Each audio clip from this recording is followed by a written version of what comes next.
Cette journée devait sceller le sort du Mans FC, mais les investisseurs réunis autour de Claude Hervé pour renflouer la dette du club se donnent encore quelques jours de réflexion. C'est historique, la CFDT ne manifestera pas demain pour la fête du travail, en cause des tensions avec les autres organisations syndicales. Et puis nous irons à Mamers. La municipalité a décidé d'éteindre l'éclairage public entre 2h et 5h du matin. Nous verrons ce qu'en pense la population. La décision était attendue aujourd'hui. Claude Hervé et le groupe d'investisseurs devaient annoncer la reprise ou non du Mans FC. Mais changement de programme, après une réunion qui s'est tenue lundi soir, les investisseurs se laissent quelques jours supplémentaires de réflexion. L'aspect sportif semble être au cœur des discussions. La possible relégation du club pourrait faire obstacle au sauvetage du Mans FC. L'équipe se classe actuellement 18e de Ligue 2 à 1 point du premier non relégable. Le match de vendredi face à Ajaccio pourrait donc jouer un rôle crucial dans la suite des négociations.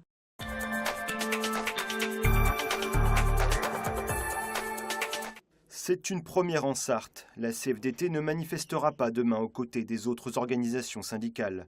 Pour Bruno Dauphin, ne pas être à la fête du travail est un crève-cœur, mais les tensions sont trop vives avec les autres syndicats de gauche, CGT et FO en tête.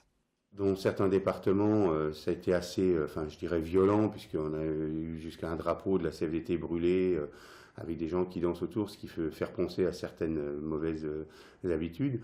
Et puis aussi beaucoup de pression dans les entreprises, de délégués, dans nos équipes, de gens qui ont été plus ou moins insultés, traités un peu de tous les noms.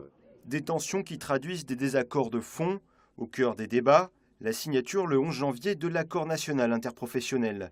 La CFDT y était favorable, un compromis acceptable avec le MEDEF pour recréer de l'emploi selon elle. La CGT, elle, l'a rejeté en bloc.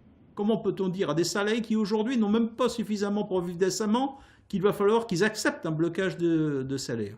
C'est un véritable chantage à l'emploi. On vous dit, mais écoutez, si vous ne signez pas ça, eh bien on ira construire, si je prends le cas de Renault, des véhicules hors de l'Europe.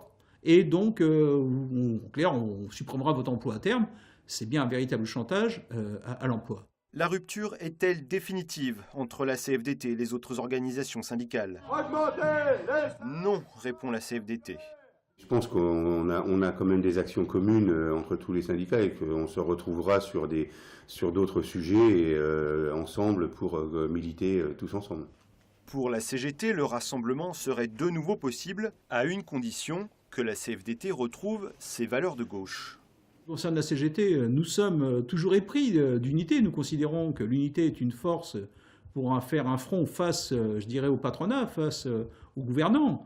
Mais après, des centrales syndicales qui prennent des décisions qui vont dans le sens des intérêts du patronat plus que des salariés, eh bien, je les laisse face à leurs responsabilités.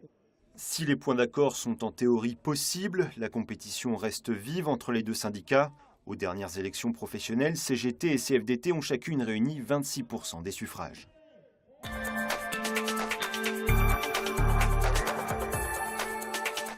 Du nouveau dans l'affaire Annick Foucault, cette Sartoise avait été retrouvée pendue à son domicile en 2005, mais ses proches ne croient pas au suicide. Après 2 non-lieux, l'association Lumière sur l'affaire Annick Foucault a déposé une requête adressée au procureur de la Cour d'appel d'Angers pour demander la réouverture du dossier. Cette démarche se base sur de nouveaux éléments, un témoin qui aurait vu une voiture garée devant la maison d'Annick Foucault le jour de sa mort, ainsi que des incohérences dans le dossier relevées notamment par le médecin légiste qui à l'époque avait refusé de délivrer un certificat de décès.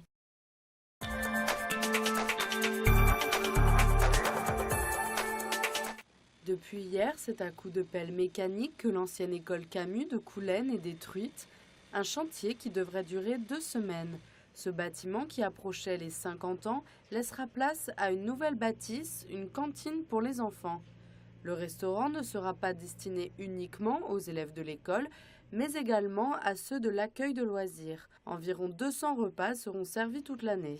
L'ouverture de cette cantine marque l'aboutissement du projet du pôle éducatif Camus, une structure qui pourra accueillir environ 300 élèves de leur entrée à la crèche à leur sortie de l'école primaire.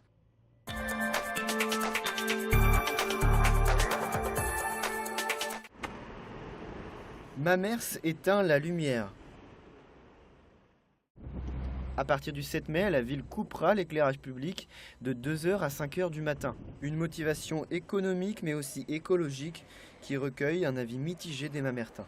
La nuit, pouvoir observer les étoiles tranquillement, l'été, ça va être très très agréable. Moi, je sors pas la nuit, mais je veux dire, s'il y a des enfants de 13-14 ans qui sortent avec des amis, tout ça, il n'y a pas de lumière, bah voilà, c'est risqué. La sécurité, on y a bien pensé du côté de la mairie, puisque la mesure entre d'abord dans une période d'essai de 6 mois.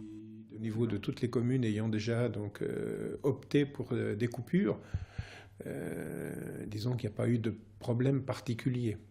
Mais bon, on veut rester très prudent. Prudent, les élus voient surtout les économies probables, 12 000 € par an. Pour eux, ce système est un bon compromis. On a étudié un peu techniquement tout ce qui se faisait, tout ce qui était faisable, et avec les contraintes liées en fait à nos réseaux. Et donc c'est vrai que la meilleure solution, de toute façon, c'est quand même la coupure de nuit.